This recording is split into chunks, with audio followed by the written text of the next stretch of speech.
The IRS just released updates for how much you can contribute towards your retirement in 2024. I'm diving in and looking at how this affects you. I'm Jeremy Keil, and I want you to pay less in taxes and avoid big retirement mistakes. Tax laws get updated all the time, so go ahead and subscribe right now so you get all my latest updates as they come out to you on paying less in taxes and avoiding big retirement mistakes. Now let's dive in and see how you can use the new retirement savings updates to your advantage. This is just released November 1, the IRS announcements. The big news is the 401k limits going up from $22,500 to $23,000. So $500 more that you could put towards your 401k if you are able and wanting to max out that 401k contribution. Now, that's not just the 401k, but 403bs, 457 plans, and of course the thrift savings plan. All those are increased up to the $23,000 level. Now, you might be over 50 where you get that ability to add more on top of it. Last year, it was $7,500. That was the max. Next year, 2024, $7,500, the same amount, will be the max for that catch-up contribution. When you add that together, that's a $30,500 max for those above 50, comparing it to the max for this year in 2023 of $30,000. Now you might be thinking about the IRAs that are out there. How's it going? Well, in 2023, the max was $6,500. That was an increase from $6,000. Well, it went from $6,500 in 2023. Now it's going to be $7,000 in 2024. So you get more ability to put money into these traditional and Roth IRAs. Now, if you're above 50, the catch-up is $1,000 still for 2024. So that's a maximum amount of $8,000 in 2024 to put towards those IRAs if you're above 50. Now, there's all kinds of limits for how things work if you're contributing to traditional IRAs especially and trying to get a deduction on there. So they got these limits listed. If you're a single taxpayer and covered by a workplace retirement plan, starting at $77,000 and finishing at $87,000, where you can't do it anymore, is when they do a phase out saying, can you get those traditional IRAs deducted? Now, if you're married filing jointly, those numbers start at $123,000. So up until $123,000, if you're covered by a workplace retirement plan, and if you're married couple filing joint, you can get those traditional IRA deductions for what you're giving to. Now, if you're someone that does not have the workplace retirement plan, but you're married to someone who is, you get a higher limit there, where you've got this ability up until $230,000 of income to get that full traditional IRA deduction. Of course, that starts phasing out $10,000 above that, which is a nice increase, up about $12,000 from where it was before. Now, if you are a married individual but filing a separate return and covered by that workplace retirement plan, that phase out starts right away at $0 and phases out by the time you get to $10,000.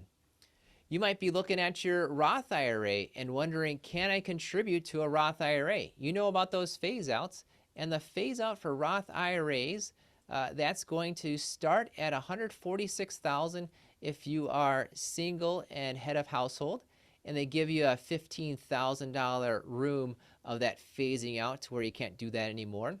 That's a nice increase there. And if you're a married couple filing joint, that phase out starts at $230,000. So if you're married filing joint and make below $230,000, you can contribute into those Roth IRAs. You have a phase out as well too, a $10,000 bit of room for that phase out. And again, married individuals filing a separate return, that phase out starts right away at $0, maxes out at $10,000.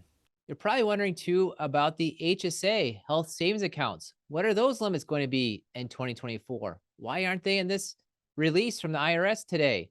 Well, those were released back in May of 2023. So we already know those numbers. As a reminder, for HSAs in 2024, the amount you can contribute when you are an individual with self-only coverage is $4,150.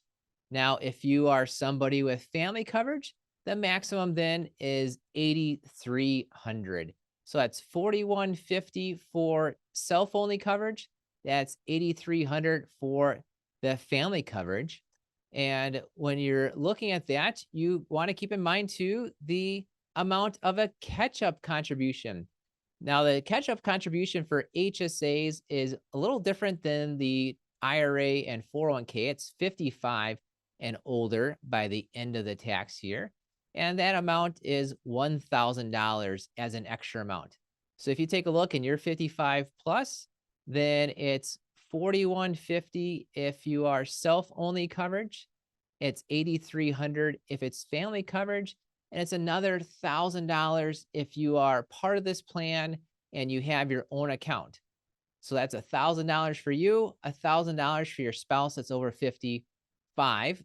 Your spouse is over 55, and that spouse then would have to have their own account to be able to put in the $1,000. Now, here's interesting information for something called the Saviors Credit, also known as the Retirement Savings Contribution Credit. So if you are below certain income, you get some extra credit, tax credits on your tax return, something to look into. And that starts where if you are below $76,500 for married couples filing jointly, $57,375 for head of household, and $38,250 for single individuals, then for single individuals and married filing separately, then you get that ability to get that retirement savings credit. You might be someone that doesn't have the 401k, but you have access to that simple retirement plan. The simple retirement plan gets a higher amount you can contribute, $16,000 total, up from $15,500. So a similar $500 increase like the 401k. And you have a lower amount on a catch-up contribution. That 401k catch-up contribution is $3,500 for 2024. So if you're above 50 and you're in that simple, $19,500 is the maximum that you could put towards that simple. Now, there's a lot of changes here that are part of the Secure 2.0. There's something called a qualified longevity annuity contract, and you've got the ability then to move $200,000 of your IRA into this qualified longevity annuity contract. That will help you have higher income if you live longer, and it helps reduce your required minimum distributions on there. There's also an interesting thing called the qualified charitable distribution. And for the first time that I've seen in forever, it's not $100,000, but for 2024, you can now do $105,000 for those qualified charitable distributions. Now, there's a lot of things, a lot of details in there, 5 whole pages, and they're detailed reports on there. That's the highlight. A lot of it has to do with Secure Act 2.0. When you're looking to get the most out of your retirement, go ahead and watch my next videos about how Secure Act 2.0 will affect your retirement. I'll see you there.